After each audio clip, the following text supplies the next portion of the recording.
Chapter 4 of Zuleika Dobson. This recording is in the public domain. Reading by Termin Diane. Zuleika Dobson by Max Beerbohm. Chapter 4. The breakfast things were not yet cleared away. A plate freaked with fine strains of marmalade, an empty toast-rack, a broken roll, these and other things bore witness to a day inaugurated in the right spirit. Away from them, reclining along his window-seat, was the Duke. Blue spirals rose from his cigarette, nothing in the still air to trouble them. From their railing across the road the Emperors gazed at him. For a young man, sleep is a sure solvent of distress. There whirls not for him in the night any so hideous a phantasmagoria as will not become, in the clarity of the next morning, a spruce procession for him to lead. Brief the vague horror of his awakening, memory sweeps back to him, and he sees nothing dreadful after all. Why not, is the sun's bright message to him, and why not indeed, his answer. After hours of agony and doubt, prolonged to cock-crow, sleep had stolen to the Duke's bedside. He awoke late, with a heavy sense of disaster. But lo! when he remembered, everything took on a new aspect. He was in love. Why not? He mocked himself for the morbid vigil he had spent in probing and vainly binding the wounds of his false pride. The old life was done with. He laughed as he stepped into his bath. Why should the disseisin of his soul have seemed shameful to him? He had had no soul till it passed out of his keeping. His body thrilled to the cold water, his soul as to a new sacrament. He was in love, and that was all he wished for. There, on the dressing-table, lay the two studs, visible symbols of his love. Dear to him now the colours of them. He took them in his hand, one by one, fondling them.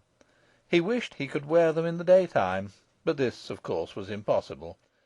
His toilet finished, he dropped them into the left pocket of his waistcoat. Therein, near to his heart, they were lying now, as he looked out at the changed world, the world that had become Zuleika. Zuleika, his recurrent murmur, was really an apostrophe to the whole world. Piled against the wall were certain boxes of black japanned tin, which had just been sent to him from London. At any other time he would certainly not have left them unopened, for they contained the robes of the Garter. Thursday, the day after to-morrow, was the date fixed for the investiture of a foreign king who was now visiting England, and the full chapter of knights had been commanded to Windsor for the ceremony. Yesterday the Duke had looked keenly forward to his excursion. It was only in those two rarely required robes that he had the sense of being fully dressed. But to-day not a thought had he of them. Some clock clove with silver the stillness of the morning. Ere came the second stroke, another and nearer clock was striking. And now there were others chiming in.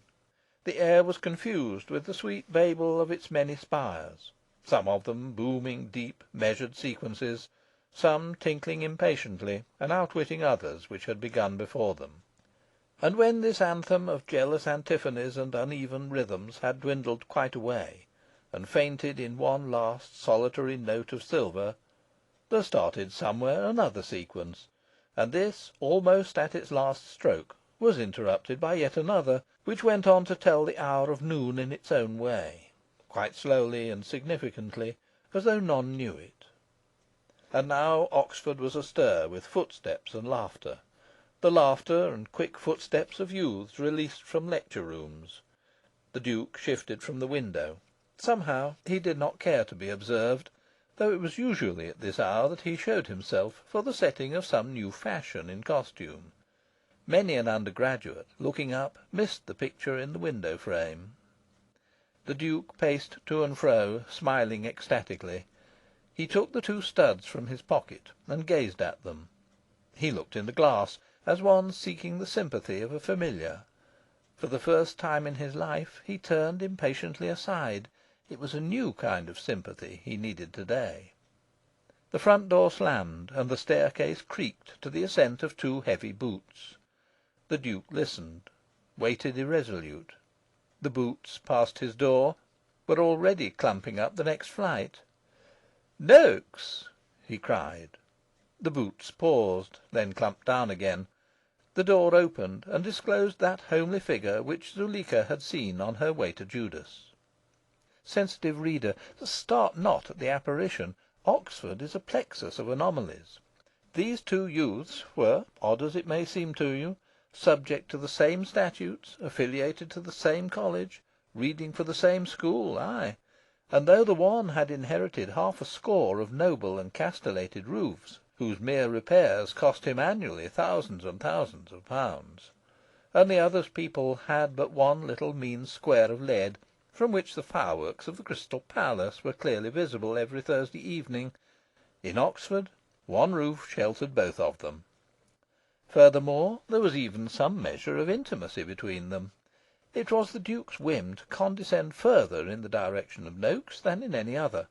He saw in Noakes his own foil and antithesis, and made a point of walking up the High with him at least once in every term. Noakes, for his part, regarded the Duke with feelings mingled of idolatry and disapproval. The Duke's first in mods oppressed him, who, by dint of dogged industry, had scraped a second, more than all the other differences between them. But the dullard's envy of brilliant men is always assuaged by the suspicion that they will come to a bad end. Noakes may have regarded the Duke as a rather pathetic figure on the whole. "Come in, Noakes," said the Duke. "You have been to a lecture?" "Aristotle's Politics," nodded Noakes. "And what were they?" asked the Duke. He was eager for sympathy in his love, but so little used was he to seeking sympathy that he could not unburden himself. He temporised. Noakes muttered something about getting back to work, and fumbled with the door handle. "Oh, my dear fellow, don't go," said the Duke. "Sit down. Our schools don't come on for another year. A few minutes can't make any difference in your class. I want to tell you something, Noakes. Do sit down." Noakes sat down on the edge of a chair. The Duke leant against the mantelpiece, facing him. "I suppose, Noakes," he said, "you have never been in love?" "Why shouldn't I have been in love?" asked the little man angrily. "I can't imagine you in love," said the Duke, smiling. "And I can't imagine you. You're too pleased with yourself," growled Noakes. "Spur your imagination, Noakes," said his friend. "I am in love." "So am I," was an unexpected answer, and the Duke, whose need of sympathy was too new to have taught him sympathy with others, laughed aloud. "Whom do you love?" he asked, throwing himself into an arm chair. "I don't know who she is," was another unexpected answer. "When did you meet her?" asked the Duke. "Where? What did you say to her?" "Yesterday, in the corn. I didn't say anything to her." "Is she beautiful?" "Yes. What's that to you?" "Dark or fair?" "She's dark. She looks like a foreigner. She looks like one of those photographs in the shop windows." "A rhapsody, Noakes. What became of her? Was she alone?" "She was with the old warden in his carriage." "Zuleika, Noakes?" The Duke started as at an affront, and glared. Next moment he saw the absurdity of the situation. He relapsed into his chair, smiling. "She is the warden's niece," he said. "I dined at the warden's last night." Noakes sat still, peering across at the Duke. For the first time in his life he was resentful of the Duke's great elegance and average stature, his high lineage and incomputable wealth. Hitherto these things had been too remote for envy, but now suddenly they seemed near to him, nearer and more overpowering than the first in mods had ever been. "And of course she's in love with you?" he snarled. Really, this was for the Duke a new issue. So salient was his own passion that he had not had time to wonder whether it were returned. Zuleika's behaviour during dinner... but that was how so many young women had behaved. It was no sign of disinterested love. It might mean merely... Yet no. Surely, looking into her eyes, he had seen there a radiance finer than could have been lit by common ambition. Love, none other, must have lit in those purple depths the torches whose clear flames had leapt out to him. She loved him. She, the beautiful, the wonderful, had not tried to conceal her love for him. She had shown him all, poor darling, only to be snubbed by a prig, driven away by a boor, fled from by a fool. To the nethermost corner of his soul he cursed himself for what he had done, and for all he had left undone. He would go to her on his knees. He would implore her to impose on him insufferable penances. There was no penance, how bitter-sweet soever, could make him a little worthy of her. "Come in," he cried mechanically. Entered the landlady's daughter. "A lady downstairs," she said, "asking to see your Grace. Says she'll step round again later, if your Grace is busy." "What is her name?" asked the Duke vacantly. He was gazing at the girl with pain-shot eyes. "Miss Zuleika Dobson," pronounced the girl. He rose. "Show Miss Dobson up," he said. Noakes had darted to the looking-glass, and was smoothing his hair with a tremulous, enormous hand. "Go," said the Duke, pointing to the door. Noakes went quickly. Echoes of his boots fell from the upper stairs, and met the ascending susurrus of a silk skirt. The lovers met. There was an interchange of ordinary greetings. From the Duke, a comment on the weather. From Zuleika, a hope that he was well again. They had been so sorry to lose him last night. Then came a pause. The landlady's daughter was clearing away the breakfast things. Zuleika glanced comprehensively at the room, and the Duke gazed at the hearthrug. The landlady's daughter clattered out with her freight. They were alone. "How pretty!" said Zuleika. She was looking at his Star of the Garter, which sparkled from a litter of books and papers on a small side table. "Yes," he answered. "It's pretty, isn't it?" "Awfully pretty," she rejoined. This dialogue led them to another hollow pause. The Duke's heart beat violently within him. Why had he not asked her to take the star and keep it as a gift? Too late now. Why could he not throw himself at her feet? Here were two beings, lovers of each other, with none by, and yet... She was examining a water-colour on the wall, seemed to be absorbed by it. He watched her. She was even lovelier than he had remembered, or rather, her loveliness had been in some subtle way transmuted. Something had given to her a graver, nobler beauty. Last night's nymph had become the Madonna of this morning. Despite her dress, which was of a tremendous tartan, she diffused the pale, authentic radiance of a spirituality most high, most simple. The Duke wondered where lay the change in her. He could not understand. Suddenly she turned to him, and he understood. No longer the black pearl and the pink, but two white pearls. He thrilled to his heart's core. "I hope," said Zuleika, "you aren't awfully vexed with me for coming like this?" "Not at all," said the Duke. "I am delighted to see you." How inadequate the words sounded, how formal and stupid. "The fact is," she continued, "I don't know a soul in Oxford, and I thought perhaps you'd give me luncheon and take me to see the boat races. Will you?" "I shall be charmed," he said, pulling the bell rope. Poor fool! He attributed the shade of disappointment on Zuleika's face to the coldness of his tone.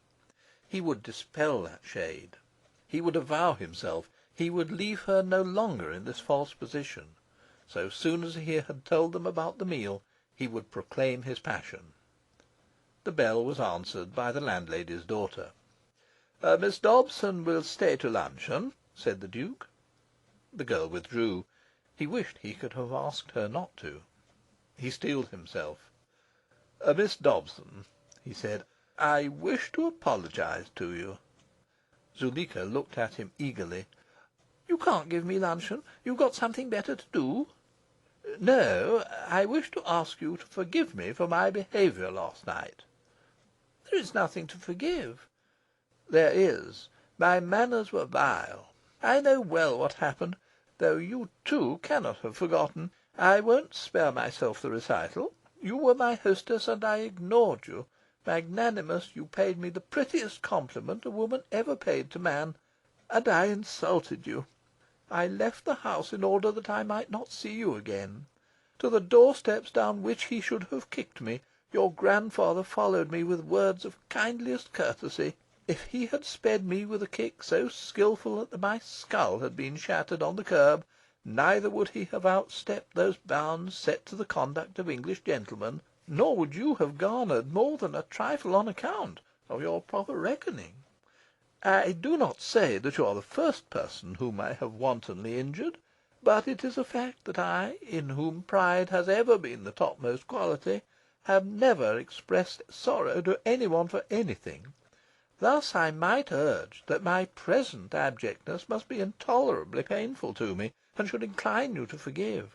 But such an argument were specious merely. I will be quite frank with you.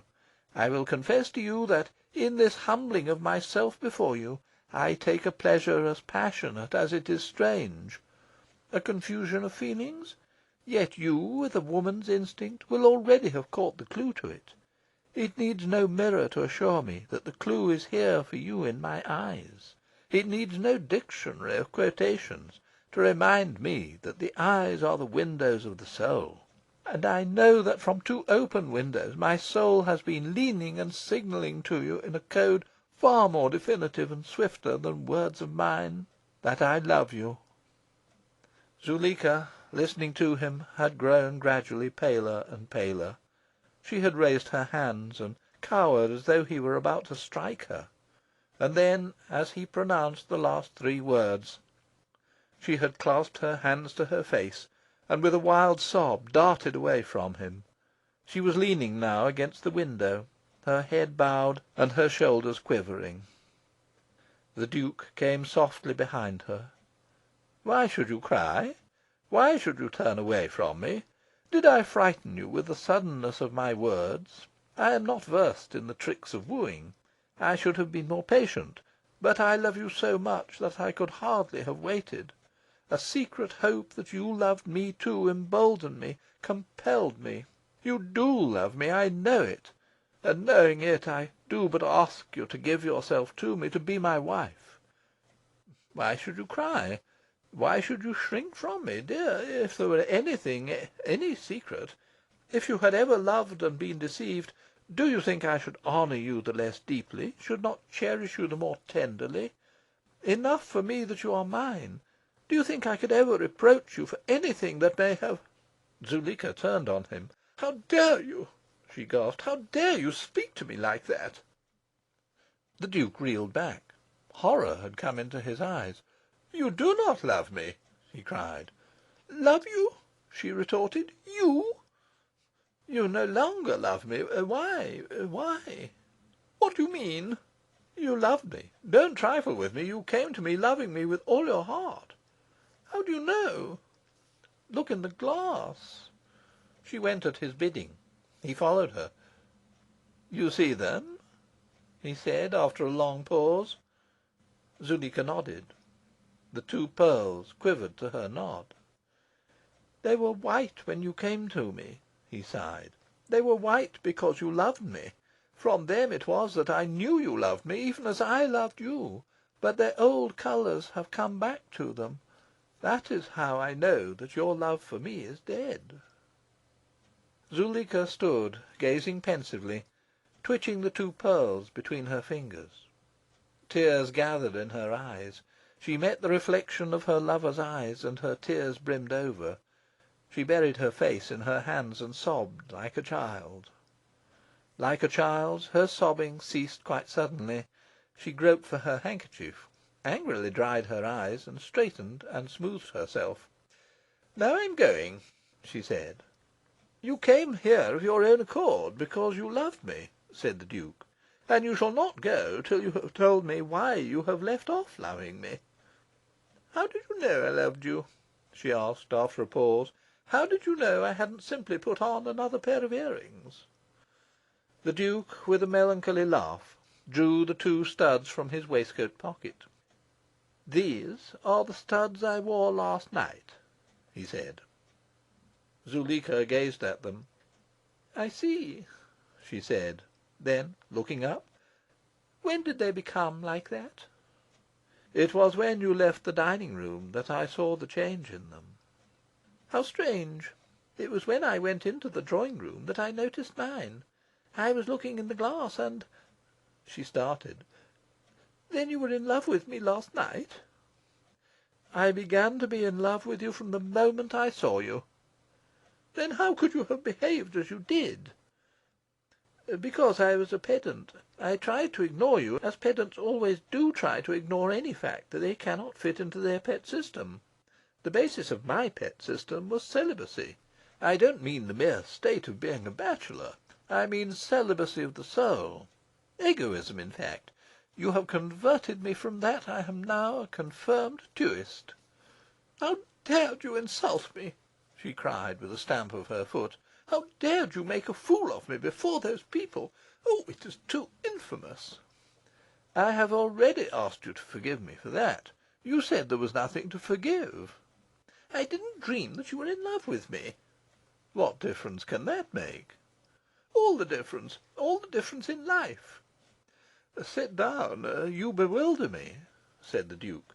"Explain yourself," he commanded. "Isn't that rather much for a man to ask of a woman?" "I don't know. I have no experience of women. In the abstract, it seems to me that every man has a right to some explanation from the woman who has ruined his life." "You're frightfully sorry for yourself," said Zuleika, with a bitter laugh.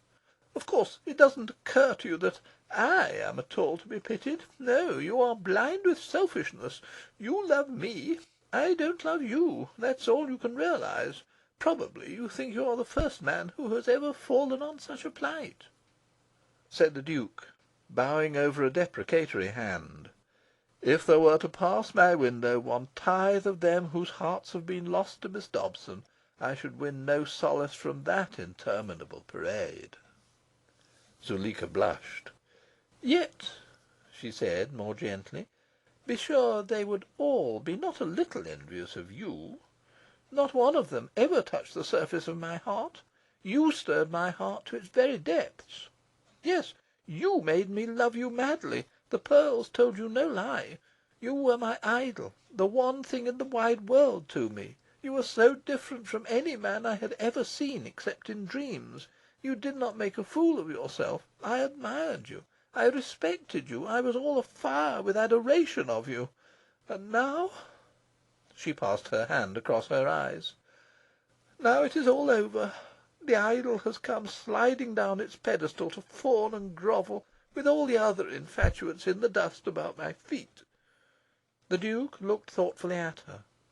"I thought," he said, "that you revelled in your power over men's hearts. I had always heard that you lived for admiration." "Oh," said Zuleika, "of course I like being admired. Oh yes, I like all that very much indeed. In a way, I suppose I'm even pleased that you admire me.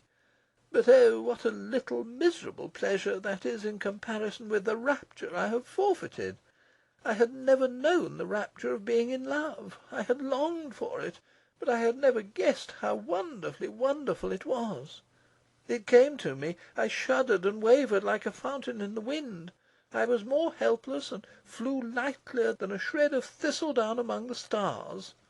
All night long I could not sleep for love of you, nor had I any desire of sleep, save that it might take me to you in a dream. I remember nothing that happened to me this morning before I found myself at your door." "Why did you ring the bell? Why didn't you walk away?" "Why? I had come to see you, to be near you, to be with you." "To force yourself on me?" "Yes." "You know the meaning of the term 'effective occupation.' Having marched in, how could you have held your position unless—" "Oh, a man doesn't necessarily drive a woman away because he isn't in love with her." "Yet that was what you thought I had done to you last night." "Yes, but I didn't suppose you would take the trouble to do it again. And if you had, I should have only loved you the more. I thought you would most likely be rather amused, rather touched, by my importunity. I thought you would take a listless advantage, make a plaything of me, the diversion of a few idle hours in summer, and then, when you had tired of me, would cast me aside, forget me, break my heart. I desired nothing better than that. That is what I must have been vaguely hoping for. But I had no definite scheme. I wanted to be with you, and I came to you. It seems years ago now. How my heart beat as I waited on the doorstep! Is his Grace at home? I don't know. I'll inquire. What name shall I say? I saw in the girl's eyes that she too loved you. Have you seen that? I have never looked at her, said the Duke. No wonder, then, that she loves you, sighed Zuleika. She read my secret at a glance. Women who love the same man have a kind of bitter freemasonry. We resented each other. She envied me my beauty, my dress. I envied the little fool her privilege of being always near to you. Loving you, I could conceive no life sweeter than hers. To be always near you, to black your boots, carry up your coals, scrub your doorstep, always to be working for you, hard and humbly, and without thanks. If you had refused to see me, I would have bribed that girl with all my jewels to cede me her position. The Duke made a step towards her. "You would do it still?" he said in a low voice. Zuleika raised her eyebrows. "I would not offer her one garnet," she said. "Now." "You shall love me again," he cried. "I will force you to do so. You said just now that you had ceased to love me because I was just like other men. I am not. My heart is no tablet of mere wax, from which an instant's heat can dissolve whatever impress it may bear, leaving it blank and soft for another impress, and another, and another. My heart is a bright hard gem, proof against any dye. Came Cupid with one of his arrow points for a graver, and what he cut on the gem's surface never can be effaced. There, deeply and for ever, your image is intagliated. No years, nor fires, not cataclysm of total nature, can efface from that great gem your image." "My dear Duke," said Zuleika, "don't be so silly. Look at the matter sensibly. I know that lovers don't try to regulate their emotions according to logic, but they do, nevertheless, unconsciously conform with some sort of logical system. I left off loving you when I found that you loved me. There is the premise. Very well. Is it likely that I shall begin to love you again because you can't leave off loving me?" The Duke groaned. There was a clatter of plates outside, and she whom Zuleika had envied came to lay the table for luncheon. A smile flickered across Zuleika's lips, and "Not one garnet," she murmured. Chapter 4